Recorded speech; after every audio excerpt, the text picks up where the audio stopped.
আসসালামু আলাইকুম। আজ সন্ধ্যায় অনেক পিঠা খেতে ইচ্ছে করছিল, তাই মেয়ে আর আমি চলে গেলাম নিচে পিঠা খাওয়ার জন্য।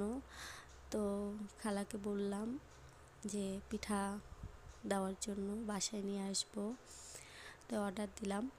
আর এখানে প্রচণ্ড ঠান্ডা, তাই মেয়ে আর আমি হাত গরম করতেছি, আর খালা এক একটা করে পিঠা বানিয়ে রাখতেছে। খালার পিঠাগুলো অনেক সুন্দর হয়, আর ভর্তাটা তো জাস্ট অসাধারণ। কারণ পিঠার আগে আমি ভর্তা শেষ করে ফেলি, এতটা মজা হয়। তো এই তো আমাদের পিঠেগুলো এক একটা করে বানিয়ে দিচ্ছে।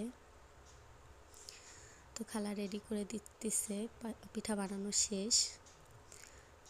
তো ফাইনালি বাসায় নিয়ে আসলাম, কম্বল গায়ে দিয়ে ধোয়া ওঠা পিঠা ভর্তা দিয়ে খাচ্ছি।